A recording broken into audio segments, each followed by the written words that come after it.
Talvez você se perceba sem paciência quando uma pessoa não aprende algo. Ou fique impaciente com você mesmo quando você tem dificuldade em aprender uma coisa nova. Nesse vídeo eu vou te explicar os estágios de todo o processo de aprendizado a que você e qualquer outra pessoa está sujeita. Nos meus treinamentos eu costumo usar como um exemplo didático, casais.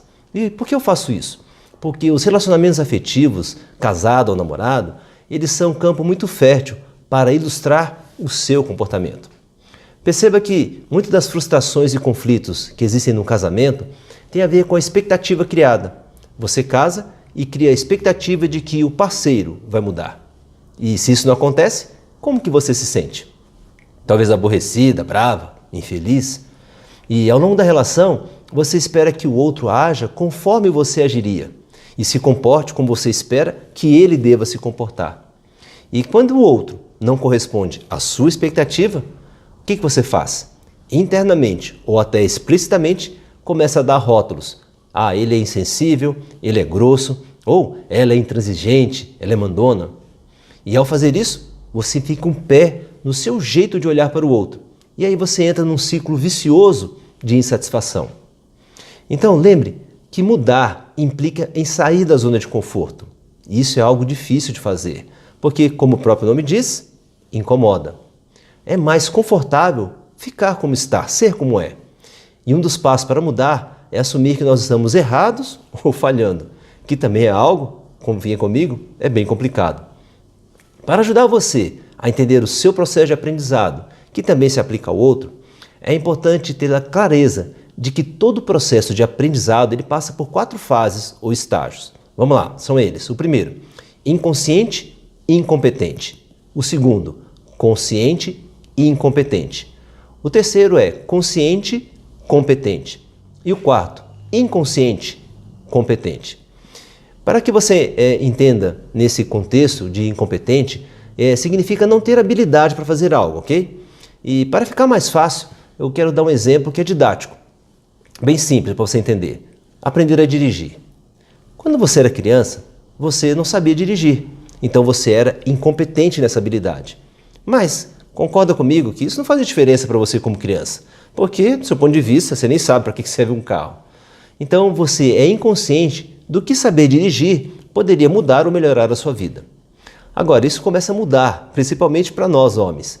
Nós passamos por isso na adolescência. A gente não sabia dirigir, mas a gente ficava ali sonhando com todas as garotas que a gente poderia ganhar se a gente pudesse passar numa rua cheia assim na hora da paquera.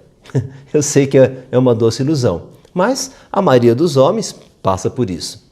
Ou seja, você se torna consciente da sua incompetência. O segundo estágio. Agora o terceiro, consciente, competente. É aquele momento em que você está aprendendo a dirigir, só que você tem que pensar. O que você pensa? Para ligar o carro, aí você, tem que pisar na embreagem, tem que checar se o carro está no ponto morto. Aí você olha para a chave de ignição e liga o carro, solta o freio de mão. Aí você tem que pensar, pisa no freio, aí pisa na embreagem, engata a primeira, aí acelera um pouquinho devagar, solta a embreagem devagarinho, o carro sai dando solavanco. Imagino que você passou por isso. Então, você tem que pensar para fazer, apesar de ter um pouco de habilidade. E se você já dirige há muito tempo, então você está no quarto estágio, ou seja, inconsciente, competente. Como é que é isso?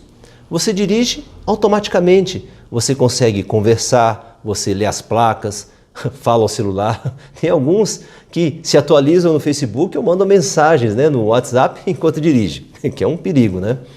Mas por que isso acontece? Porque você praticou muito e essa habilidade já está gravada no seu inconsciente.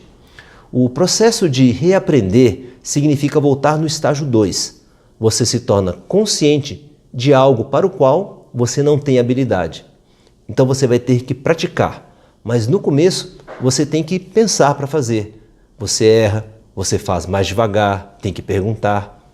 Mas o que acontece com a prática, a repetição, faz com que você desenvolva essa nova habilidade e você faz sem ter que pensar. Por isso, tenha paciência com você e principalmente com o outro que você está tentando ensinar. Lembre que ele não consegue fazer na mesma velocidade que você com a mesma habilidade que você. Nos meus treinamentos, o que eu faço muito é ajudar a pessoa, você, a perceber, a se tornar consciente de algumas habilidades, principalmente emocionais, que são necessárias para você ser um líder melhor, para você conseguir empreender. Quer saber um pouco mais sobre isso? Então, eu te convido a conhecer meus treinamentos. Comece por me acompanhar. Tem aí o Instagram, Facebook e também no YouTube. Nós vamos juntos fazer essa jornada. Um grande abraço.